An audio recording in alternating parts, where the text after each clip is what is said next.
Hello everyone, welcome to ease life. मेरा नाम है शोभा और आज हम बात करने वाले हैं एक इंटरेस्टिंग टॉपिक पर। और वो टॉपिक है कि एक बुक को एक हफ्ते में कैसे फिनिश किया जाए। अगर आप एक रीडर नहीं हैं और आप चाहते हैं बुक पढ़ना लेकिन आपको बहुत बोरियत होती है बुक पढ़ने में, या फिर आपको लगता है कि बुक पढ़ना एक बहुत बड़ा टास्क है, आप बहुत खुश नहीं होते हैं बुक पढ़ने में, लेकिन आप जानते हैं कि बुक पढ़ना बहुत ज़रूरी है। बुक से हम काफ़ी नॉलेज एक्वायर कर सकते हैं और अपनी लाइफ चेंज कर सकते हैं। तो आज मैं आपके लिए सोल्यूशन लेकर आई हूँ कि किस तरह आप आसानी से बुक को बिना बोर हुए पढ़ सकते हैं, वो भी सिर्फ 7 दिनों में। तो ये जानने से पहले कि बुक को कैसे पढ़ा जाए, उससे पहले हम कुछ और क्वेश्चंस के आंसर ढूंढते हैं। और सबसे पहला क्वेश्चन है कि बुक को क्यों पढ़ा जाए। ऑफ कोर्स हम सब जानते हैं कि बुक पढ़ना बहुत इम्पॉर्टेंट है, लेकिन क्या हमारे लाइफ में वो क्यों इम्पॉर्टेंट है? जी हाँ, ये जानना बहुत ज़रूरी है कि जो भी बुक हम पढ़ने जा रहे हैं हम उसे क्यों पढ़ना चाहते हैं। क्या ये बुक पढ़ने के लिए हमें किसी ने कहा है, किसी ने हमें रिकमेंड किया है कि हम ये बुक पढ़ें, हम उसे इसलिए पढ़ रहे हैं, या फिर हम ये बुक सिर्फ इसलिए पढ़ रहे हैं क्योंकि हमने ये बुक अपने किसी फेमस सेलिब्रिटी के हाथ में देखी है और हमें लगता है कि ये बुक बहुत अच्छी होगी, तभी वो ही पढ़ रहा होगा।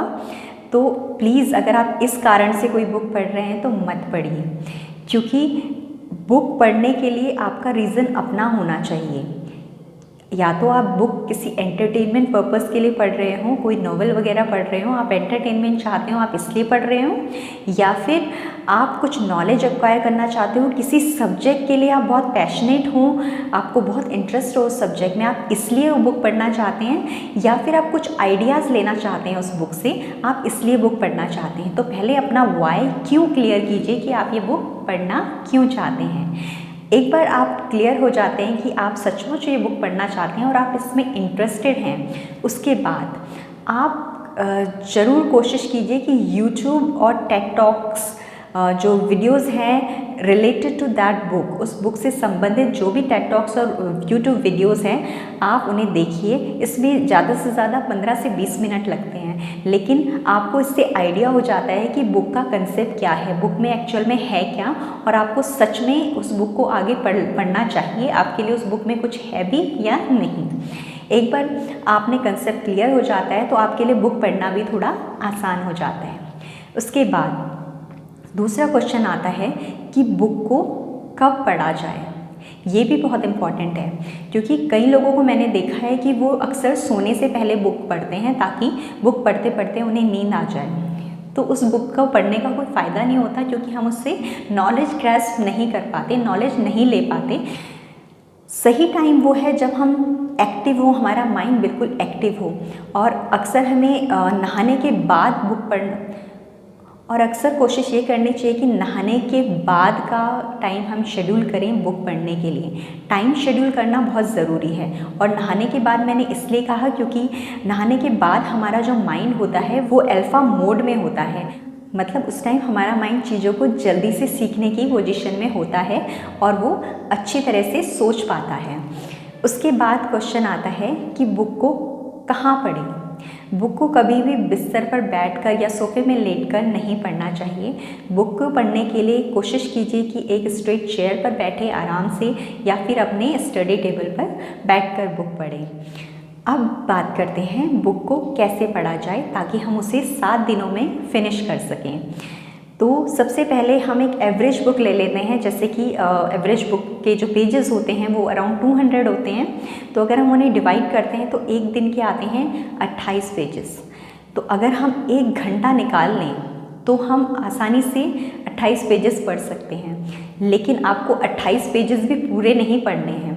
क्या होता है कि राइटर एक बुक लिखता है और उसमें बहुत सारी नॉलेज डालता है, लेकिन कई बार सारे टॉपिक्स हमारे लिए ज़रूरी नहीं होते।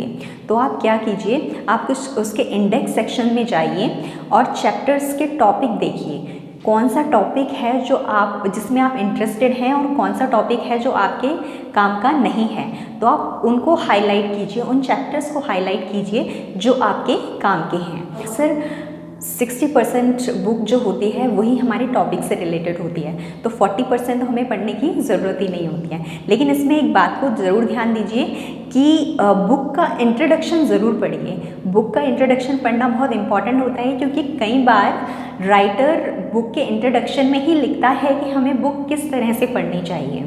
एक बार हमें ये क्लियर हो जाता है कि हमें बुक किस तरह से पढ़नी चाहिए, क्योंकि राइटर ने लिखी है तो उसे पता है कि वो किस तरह से कौन कौन सी नॉलेज आप तक पहुंचाना चाहता है और किस तरह से आसानी से वो नॉलेज आप तक पहुंच सकती है। और लेसन 1 या चैप्टर 1 जो फर्स्ट टॉपिक जो होता है बुक का, वो ज़रूर पढ़िए, क्योंकि जब भी कोई राइटर अपनी कोई बुक लिखता है तो पहले चैप्टर या टॉपिक में वो बहुत सारे इमोशंस और अपनी बहुत सारी पावर और या जितना भी वो बुक के बारे में बताना चाहता है वो फर्स्ट चैप्टर में ज़रूर लिखता है। तो आपको यहाँ पे क्लियर हो गया कि आपको अराउंड 60 to 70% बुक ही पढ़ने की ज़रूरत होगी। तो इस तरह आप उसे डिवाइड कर सकते हैं और 1 घंटे का टाइम आपको पढ़ने के लिए निकालना है। उसके बाद अपनी रीडिंग स्पीड कैसे बढ़ाएं, तो अगर आप ऑडियो बुक पढ़ते हैं तो आपको मालूम होगा कि उसमें स्पीड 1, स्पीड 2 और स्पीड 3 होता है। तो क्या होता है कि हम स्पीड 1 से शुरू करते हैं, फिर हम धीरे धीरे स्पीड 2 में जाते हैं, फिर हम अपनी स्पीड बढ़ाकर स्पीड 3 में जाते हैं। लेकिन अगर आप ऑडियो बुक नहीं पढ़ रहे हैं, फिजिकल बुक पढ़ रहे हैं, तो आप इसे अपनी फिंगर यूज़ कर सकते हैं। आप अपनी फिंगर उस लाइन पर लगाइए जिस लाइन को आप पढ़ रहे हैं और धीरे धीरे अपने फिंगर के साथ पढ़ते जाइए बुक को। धीरे धीरे अपने फिंगर की स्पीड बढ़ाते जाइए। जैसे जैसे आप स्पीड बढ़ाते जाएंगे आपकी रीडिंग स्पीड भी बढ़ती जाएगी। तो ये थे वो टिप्स जिसके थ्रू हम बुक को बहुत आसानी से पढ़ सकते हैं और समझ सकते हैं, वो भी सिर्फ 1 हफ्ते में। तो अगर आपको ये वीडियो पसंद आया हो तो प्लीज़ लाइक कीजिए, हमारा चैनल सब्सक्राइब कीजिए और शेयर कीजिए। तो मिलते हैं अपने नेक्स्ट वीडियो में कुछ नए टॉपिक्स के साथ। तब तक के लिए बाय बाय।